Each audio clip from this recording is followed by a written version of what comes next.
Chapter 20. Amber woke early the next morning. She had gone to visit Flame's chamber several times the previous day, only to find it empty every time. At last she had given up and gone to sleep, hoping she would catch him the next morning. As she made her way down the hall toward his room, she slowed her pace to think. What do I say to him when I see him? She punched herself. I have to tell him about what the elder said yesterday, but it's also subject about... Her thoughts went back to their kiss. She had to admit that despite her frame of mind, she did enjoy kissing him. Emma's cheeks flushed. Although, maybe, she thought. She rounded the corner and poked her head into Flame's chamber. She guessed when he saw him curled up by his bed of pillows. The wood in the fireplace glowed with the dying embers burning away. Just then Flame's tail twitched. He lifted his head and turned to face her. Ember snapped out of her trance. I'm sorry, she squeaked. Did I wake you? Not really. Flame yawned and rubbed the sleep from his eyes. Are we training today? Yeah. Ember nodded dumbly. Flame stretched himself out and walked with Ember down to the kitchen for breakfast. As he walked, Ember kept taking a glance at him out the corner of her eye. He looked different. When she had dared to turn her head, she saw why. His entire body was covered in strange, fire-like markings. You look really different, Ember narrowed her eyes, not sure what to make of his new appearance. I feel really different, Flame said proudly and puffed his chest out. I have a good feeling we'll finally beat Spyro Center today during training. What makes you say that? She asked. Flame just looked and smiled. Just a feeling. Ah, Ember nodded. They shot along a little further before Ember spoke again. So where were you yesterday? I was looking all over for you. Flame paused, so Flame's markers seemed to fade somewhat, though neither the dragon noticed. I just need some time to myself. To think. To clear my head. Well, that's fine and all, but I was worried. Ember turned away from him and her wings drooped slightly. I thought you were still mad at me. Flame sighed and put a wing over her. I wasn't mad at you, he said softly, and his markers broughtened back up. But even if I was, I couldn't possibly stay mad at you for long. You mean it? Ember asked as the cooks brought them their morning meal. Flame nodded. Ember smiled and the two ate their breakfast in silence. The dragoness was feeling better than she had during the past week, but she had one more issue on her mind. Flame, I want to talk to you about something again, she said as they left the breakfast for the training grounds. About what happened a couple nights ago. Flame tried to skip the bait and his face burned. Once again his markers glowed again, but only slightly. Flame pressed his tail spade against her lips, silencing her. It's okay. He shook his head. You don't need to say anything more about it. It's in the past and we don't need to dwell on it. He lowered his tail. Fair enough. Ember's cheeks were red. Not only had Flame's appearance changed, but so had his attitude.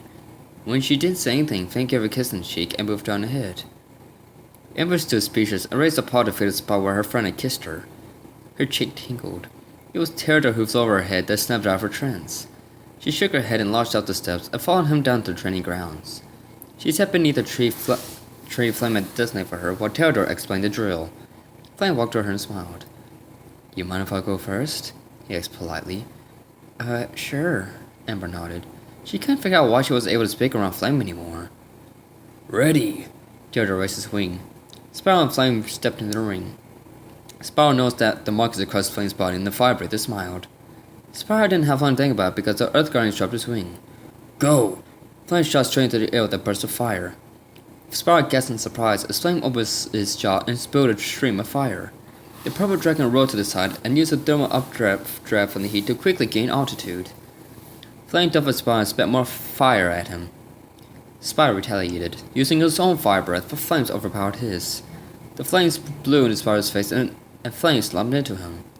Spyro rolled out of control and struggled to catch himself. Flame banked hard and struck Spyro from behind. The purple dragon staggered and looked up with wide eyes. What's going on? He gasped as he barely managed to dodge another pass from the fire breather. Flame was done that fast before, was he? Flame shot a fireball and Spyro could hand with a blast of ice. The elements collided and filled the air with hot steam. Down on the ground, Theodore, Amber, and Cinder shielded themselves from the hot vapor with their wings. All were truly astonished by Flame's transformation. Both Amber and Cinder searched the sky, hoping to see either of their dragons. Flame felt the rush of power as his marking glowed deep crimson against his orange and yellow hide. He had never felt this energetic before. Spyro burst up in front of him, blasting with his ice breath. Flame's torso was frozen solid as well as his wings. He gasped in shock as he began to fall. No! He screamed in his mind. I can't lose again. I have to become stronger. For Amber! He let loose a roar as he felt the fire inside him erupt. The ice shattered, and he bit his wings fast to slow his descent. The release of his energy burned away the remaining mist, and he shot up over Spyro's head. The purple dragon was dumbstruck. Flame smiled and opened his mouth wide. A ball of burning energy formed his mouth and began to pulse. Oh no.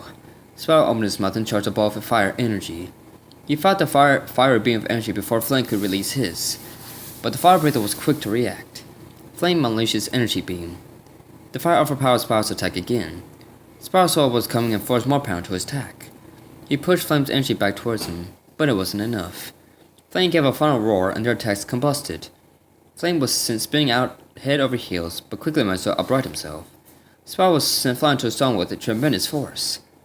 Cinder, Toad, and Ember gasped in shock as the impact sent Spyro's body crashing through the wall and landing in the middle of another wall, 100 yards behind the first. The purple dragon's body collapsed to the ground as several loose stones came down on top of him. Spyro! Cinder screamed. She scrambled through the hole in the wall over to the pile of rocks. Theodore was right behind her and was helping dig the young dragon out. Up above, Flame panted heavily. He couldn't believe that he had just beaten the purple dragon of legends. He looked at his paws and flexed his talons with a smile. I've gotten stronger. He nodded approvingly to himself. He glanced out at Amber, whose eyes were wide with horror.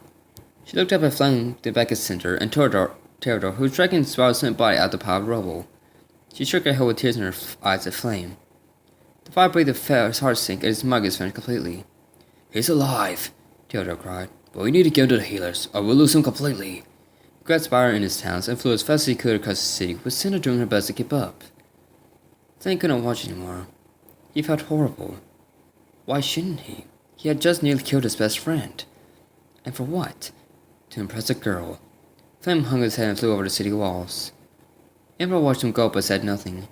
She couldn't begin to fathom what had happened to Flame, or what was to come.